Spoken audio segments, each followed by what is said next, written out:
Hello everyone, Extratola here. Today I'm back with another episode of my WICSO Planet series. Before we begin and go into the main subject of this video, which will be the Sea Prophet revolting in the Ptatet Kingdom, I just wanted to go around the map and show you a few things. First of all, as you can see, I've added a few clans here and there. I will continue to add more clans as the series advances. I want to have more population, have more nations. I've added some clans here, here, and I think here. And that's pretty much all. I've also divided the organization layer into a few different layers. You have the alliances and union layer. So you have the Dorian League, and you have this alliance between the Sumalikan and the Samukan. You also have this alliance which has existed for some time now. And then you have the tributaries or vassal layer. As you can see, you have all the tributaries of the Copper King, with the Copper King, of course, being represented by this triangle in white here. So last episode, we ended on this city revolting in the Ptatet Kingdom. And what will happen will be that a few other cities will rise in rebellion. More specifically, we'll see under the faith layer, a few cities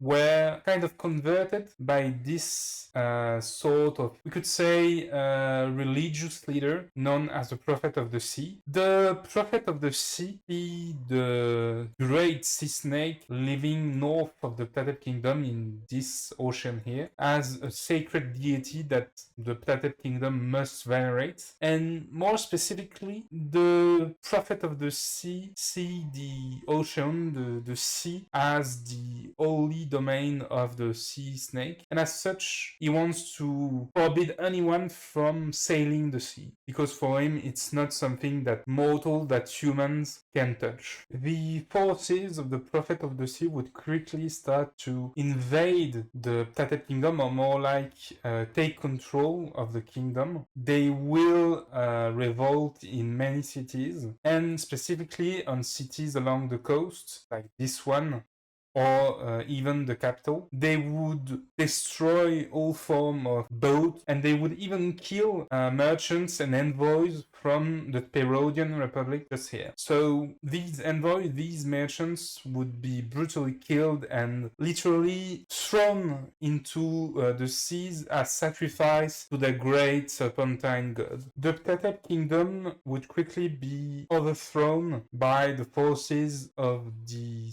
Prophet of the Seas. The capital would fall, and the whole kingdom would start to crumble and fall under the control of the Prophet of the Sea. The old capital of the Ptatet Kingdom would be brutally pillaged, and the royal family and a big part of the population would be sacrificed in honor of the great sea snake. The new capital of the kingdom would be placed here, where the Prophet of the Sea first rose up, and the Prophet of the Sea would declare a new kingdom, the Holy Serpentine Domain. The forces of the Holy Serpentine Domain would quickly convert the tribes of the south, and they will give a mission to these tribes, as these tribes are not totally settled, not like this kingdom, which is a bit more, as I said, settled. The Prophet of the Sea will ask these tribes to relocate along the coast, because the main mission of the Prophet of the Sea will be literally to close up the sea. He wants to purge any nations with cities and lands along the coast, so that the domain of the sea is only belonging to the great sea snake. And as such, most of these tribes here, if not all of these tribes, will relocate along the coast and start to expand quite rapidly. So as you can see, all of these tribes here relocated along the coast. So they also explored unexplored land. And we'll go on the culture layer. There is no more Ptatem people here. And of course, I forgot to propagate the faith, but all of these tribes are devout followers of the Prophet of the Sea. What will happen next is quite interesting, as the Spirodian Republic, quite offended by the way the merchants and envoys were treated, they will send an expeditionary force directly to the Holy Serpentine domain. And what will happen will be quite interesting, as they will make their way with their great fleet. Because if you remember, the Spirodian Republic have a great navy, perhaps the best navy in all of this region and perhaps in the world. They will sail toward the Holy Serpentine domain, but they would be met with quite the disaster. In fact, this disaster could be seen as a miracle by the believer of the Prophet of the Seas. As you can see, I've activated a new layer called the Behemoth layer, and this thing, the Yam Oaius, is the sea snake venerated by the Holy Serpentine domain. And what will happen will be quite interesting, as in fact the sea snake will totally destroy the Spirodian expeditionary force. Only one ship would survive, one ship which would come back to the Spirodian city-state in shambles, and quickly the news of this sea monster would shock the Dorian world as well as the Sumerican people settled here. Emboldened by the victory, by this miracle from the sea god, these tribes here, helped by the Holy Serpentine domain, will attack these cities here, and they will literally burn them to the ground, forcing the survivors of the city to flee back to Spirodia. In the north, while all of these things were happening, the Copper King will declare himself as the first god king of the Asuran people, and as such, he will start to establish some kind of imperial cult, setting himself as well as his descendants as godly beings. This faith, the faith of the Copper King, will start to propagate itself along the many tributaries of the Copper King, like this. This is the converted people of the Copper King. Only these nations in the south here, quite far away from the center of power of the Urut Kingdom, will resist this conversion effort. The Urut Kingdom, as well as its tributaries, would continue to explore the land around them, like this. They would continue to explore along the river where the Yasman people originated from. And another interesting exploration would happen in the west, with these Dorian cities continuing to explore along the coast. And they will discover a strange island in kind of the middle of the ocean, of the sea, and quickly they would flee, because surrounding these islands seems to be a large number of sea snakes.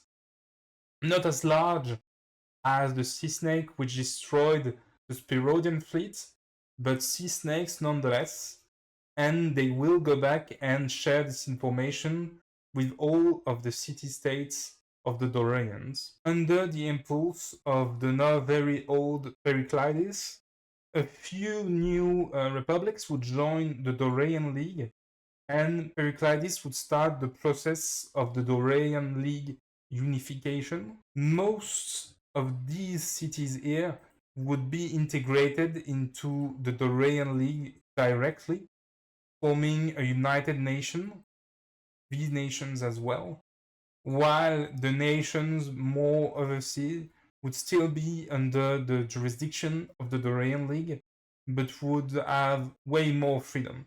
And as such, they won't be directly integrated into the Dorian League, at least for now. The Dorian League, now nearly fully united nation, would become the most influential power around here, if you don't take into account the Holy Serpentine domain. The few nations in the north here, the few clans, these steel tribes will start to fight against each other. We would have this tribe here conquering these two other one here.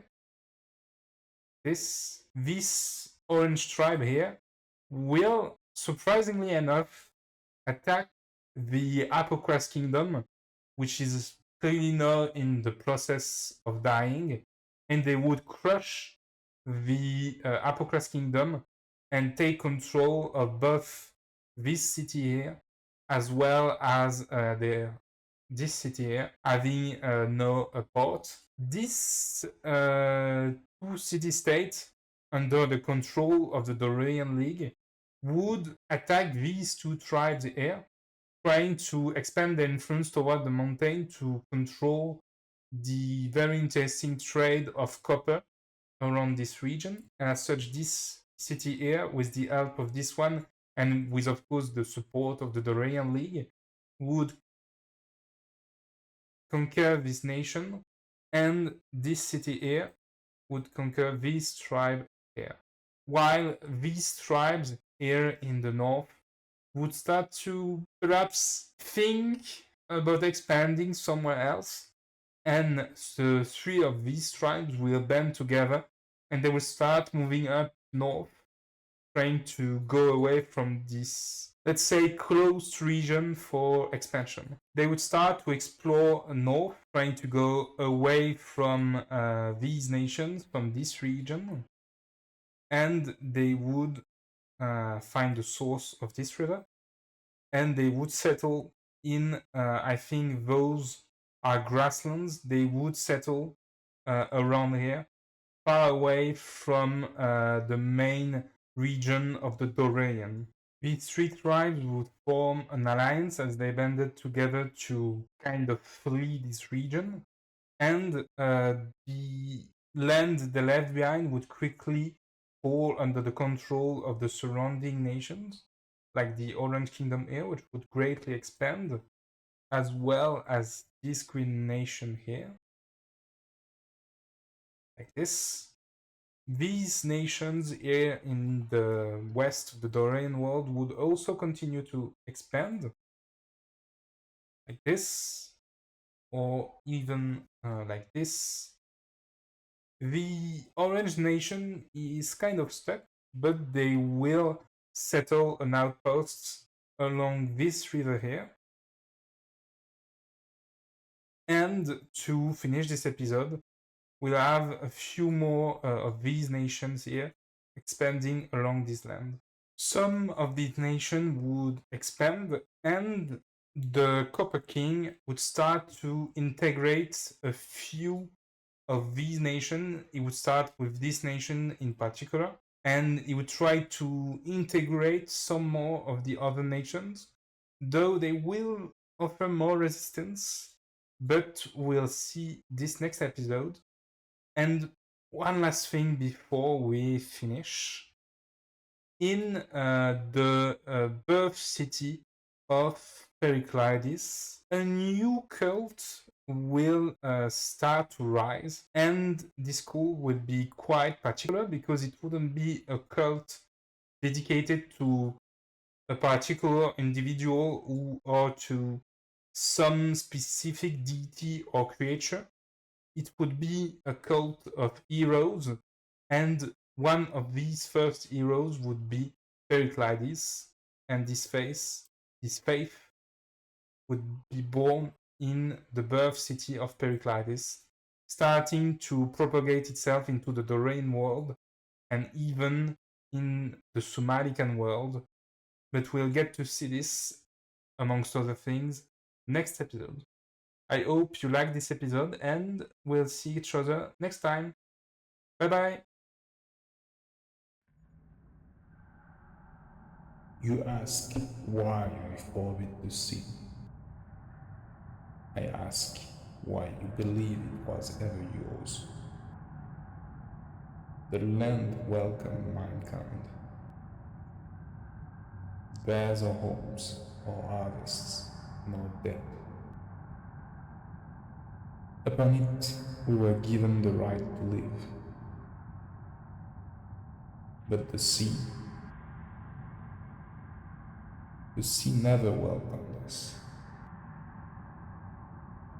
We carved ships from trees and called our trespass discovery. We cast our nets into sacred waters and called our thefts survival. We named the storm cruel, never wondering if they were simply the sea's answer. I have looked upon the holy serpent. I have seen the keeper of the waters, whose coils embrace every ocean and whose gaze reaches every horizon. The sea is not a road. It is not a market. It is not a kingdom for men. It is a temple. And every ship that leaves the shore is a prayer spoken in arrogance.